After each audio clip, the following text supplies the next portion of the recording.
মুজাহিদ ভাইয়ের আগমন, শুভেচ্ছার স্বাগতম, সেলোনিয়ার পক্ষ থেকে গোলাপ শুভেচ্ছা। ঘোষণা তুলে দেওয়া হয়েছে, আমাদের শহীদ আবু সাঈদ মুক্ত, আমাদের শেষ হয়নি যুদ্ধ, আমাদের আবু সাঈদ মুক্ত, আমাদের শেষ হয়নি। বাংলাদেশ জামাত ইসলামী ফেনীর একটি গুরুত্বপূর্ণ ইউনিয়ন সিলোনিয়া ইউনিয়নের উদ্যোগে আয়োজিত আজকের এই বৈষম্য বিরোধী ছাত্র আন্দোলনের ছাত্র জনতার গণ অভ্যুত্থান পরবর্তী সুন্দর একটি আগামীর বাংলাদেশ গড়ে তোলার লক্ষ্যে এবং ফেনীতে যে বন্যা হয়েছে সেই মানুষের পাশে সেবা দাঁড়ানোর লক্ষ্যে আজকের এই বিশাল সমাবেশের সম্মানিত সভাপতি, সম্মানিত প্রধান অতিথি, বাংলাদেশ জামাত ইসলামীর কেন্দ্রীয় নির্বাহী পরিষদ সদস্য জননেতা জনাব নুরুল ইসলাম বুলবুল, আজকের অনুষ্ঠানের সম্মানিত বিশেষ অতিথি বাংলাদেশ জামাত ইসলামী ঢাকা মহানগরী উত্তরের সংগ্রামী সহকারী সেক্রেটারি, ইসলামী ছাত্র শিবিরের সাবেক কেন্দ্রীয় সভাপতি, ফেনীর কৃতি সন্তান ডক্টর ফখরুদ্দিন মানিক, আজকের এই প্রোগ্রামের সম্মানিত বিশেষ অতিথি জেলা সংগঠনের সংগ্রামী আমির, বাংলাদেশ জামাত ইসলামী ঢাকা মহানগরী দক্ষিণের মজলিসের শুরার সদস্য, আপনাদের এই অঞ্চলের কৃতি সন্তান জনাব মেজবাউদ্দিন সাইদ, বাংলাদেশ জামাত ইসলামী ঢাকা মহানগরী দক্ষিণের আজকের এই সফরের টিম সদস্যবৃন্দ, সম্মানিত অত্র এলাকার গণ্যমান্য ব্যক্তিবর্গ, সুধী মণ্ডলী, আমার তরুণ ছাত্র যুবক বন্ধুরা, উপস্থিত সংবাদকর্মীগণ, আইন শৃঙ্খলায় নিয়োজিত সদস্যবৃন্দ, সুধী মণ্ডলী, আসসালামু আলাইকুম ওয়া রাহমাতুল্লাহি ওয়া বারাকাতুহু। মহান আল্লাহর দরবারে হৃদয়ের সমস্ত ভালোবাসা আবেগ উজাড় করে শুকরিয়া আদায় করছি যে আল্লাহ সুবহানাহু ওয়া তাআলা আজকের এই উন্মুক্ত ময়দানে মহান আল্লাহর কথা বলার জন্য, আল্লাহর শুকরিয়া আদায় করার জন্য, প্রিয় নবী মুহাম্মদুর রাসূলুল্লাহ সাল্লাল্লাহু আলাইহি ওয়াসাল্লামের শানে দুরূদ পেশ করার জন্য বিগত 15.5টা বছর আমাদেরকে যারা বঞ্চিত করে, তারা তাদের বাপের, তারা তাদের পরিবারের নাম উচ্চারণ করতে করতে 15.5টা বছর শেষ করে আল্লাহ, আল্লাহ রসুল সাল্লাল্লাহু আলাইহি ওয়াসাল্লামের নাম নিশানা আমাদের অন্তর থেকে মুছে দেওয়ার চেষ্টা করেছিল, আল্লাহ তাদের অন্তর থেকে নাম নিশানা মুছে দিয়েছে। তাই আজকে এই খোলা আকাশের নিচে তার জমিনে আমরা আরেকবার অন্তরের অন্তঃস্থল থেকে তাদের হৃদয়ে কাঁপন ধরিয়ে দেওয়ার জন্য শুকরিয়া আদায় করতে চাই। আলহামদুলিল্লাহ, আলহামদুলিল্লাহ, আলহামদুলিল্লাহ। তারা আমাদেরকে 15.5 বছর আল্লাহ, আল্লাহ রসুল সাল্লাল্লাহু আলাইহি ওয়াসাল্লামের এই শুকরিয়া এবং দুরূদ পেশ করতে দেয় নাই। শুধু রাস্তায় নয়, মসজিদ থেকে মুসল্লিরা বের হওয়ার পর নারায়ে তাকবীর আল্লাহু আকবারের স্লোগান তুলেছিল। তারা বলেছিল এটি মুসলমানদের স্লোগান নয়, এটি জামাত শিবিরের স্লোগান। আর সেই সমস্ত শেখ হাসিনার দোসর আইনের কতিপয় রক্ষাকারী সদস্যরা যারা দম্ভ করেছিলেন, তারা আমাদের এই সোশ্যাল মিডিয়ার বক্তব্য দেখবে আর তাদের হৃদয়ে কাঁপন ধরবে। আমাদের স্লোগান শুনে রাখো, নারায়ে তাকবীর, নারায়ে তাকবীর। এই স্লোগান তোমরা বলেছিলে এটি বাংলাদেশ জামাত ইসলামী এবং শিবিরের স্লোগান।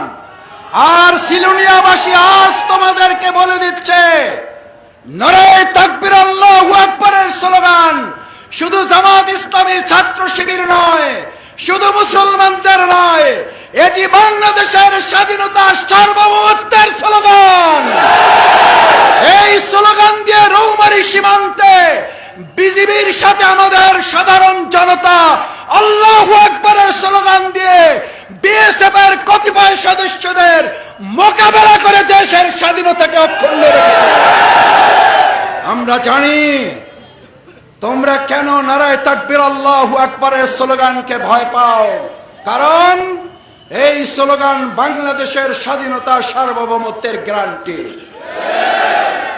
কারণ এই আল্লাহু আকবারের স্লোগান বাংলাদেশের 18 কোটি মানুষের অধিকার আদায়ের আন্দোলনের স্লোগান। এই স্লোগান ধারণ করে আমাদের নেতৃবৃন্দ হাসতে হাসতে ফাঁসির মঞ্চে গিয়েছে, শহীদ হয়েছে। আর এই স্লোগানের কাঁপুনিতে তোমরা দেশ ছেড়ে পালিয়েছ। আর ভালো করে কান খুলে ফেনীর সেই সমস্ত নজিরবিহীন ভাবে যারা সন্ত্রাসী কার্যক্রম করে আমাদের এই ফেনীকে কলঙ্কিত করে সন্ত্রাসের স্বর্গরাজ্যে পরিণত করেছিল যারা, তারাও কান খুলে রাখো। নারায়ে তাকবীর, আল্লাহু আকবারের স্লোগান দিয়ে তোমাদের সন্ত্রাসের কবর রচনা হয়েছে, আগামী দিনের কুলখানি করা হবে। আর সন্ত্রাস চলতে দেওয়া হবে না, আর চাঁদাবাজি চলবে না। তোমরা দখলদারিত্ব করেছো, আমরা জনগণের হৃদয় দখল করব। সম্মানিত ছাত্র, তরুণ, যুবক ভাইয়েরা, এই বাংলাদেশ আমাদেরকে এতবার স্বাধীন করতে হচ্ছে কেন? আমরা 47 এই দেশ স্বাধীন হয়েছিল, 71 এই দেশ স্বাধীন হয়েছিল, 2024 সালের 5ই আগস্ট আবার আমাদেরকে এই দেশ স্বাধীন করতে হয়েছে।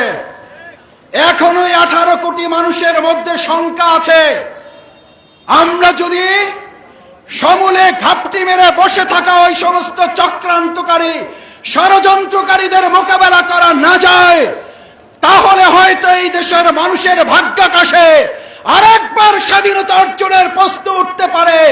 তার আগে তোমাদেরকে মোকাবেলা করার জন্য জনগণ প্রস্তুত থাকবে। আমাদের তরুণ যুবক শিক্ষার্থীরা এখানে আছেন, আমার জনতারা এখানে আছেন। আমার ঢাকার শাহবাগে, আমাদের ঢাকা বিশ্ববিদ্যালয়ের টিএসসিতে, আমাদের ঢাকা বিশ্ববিদ্যালয়ের শহীদ মিনারে ঘোষণা তুলে দেওয়া হয়েছে, আমাদের শহীদ আবু সাঈদ মুক্ত, আমাদের শেষ হয়নি যুদ্ধ, আমাদের আবু সাঈদ মুক্ত, আমাদের শেষ হয়নি।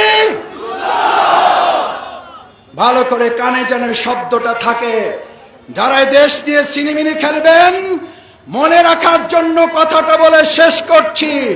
2024 সালের 5ই আগস্ট কোনো তারিখ নয়। 2024 সালের 5ই আগস্ট কোন দিনের নাম নয়। এটা হচ্ছে স্বৈরাচার, দুর্নীতিবাজ, টাকা পাচারকারী, দেশদ্রোহীদের বুকে তীর বিঁধে তাদের দেশ পালানোর সিদ্ধান্ত। এরকম 5ই আগস্ট বহুবার ফিরে আসবে প্রয়োজনে। আমি জানতে চাই, ওরকম 5ই আগস্টের প্রয়োজনে আমরা প্রত্যেকে আবু সাঈদ মুক্ত হয়ে রাজপথে মুখ চিতিয়ে দিতে পারবো, সেই প্রত্যাশা ব্যক্ত করে, সেই প্রত্যয়ে সকলকে আহ্বান জানিয়ে সিলোনিয়াবাসীর এই অভূতপূর্ব বিশাল সমাবেশের আয়োজন করার জন্য ঢাকা মহানগরী দক্ষিণ জামাতের পক্ষ থেকে আন্তরিক ধন্যবাদ, কৃতজ্ঞতা জানিয়ে আমার কথা শেষ করছি। আল্লাহ হাফেজ। বাংলাদেশ জিন্দাবাদ, বাংলাদেশ জামাত ইসলামী জিন্দাবাদ। আসসালামু আলাইকুম ওয়া রাহমাতুল্লাহি ওয়া বারাকাতুহু।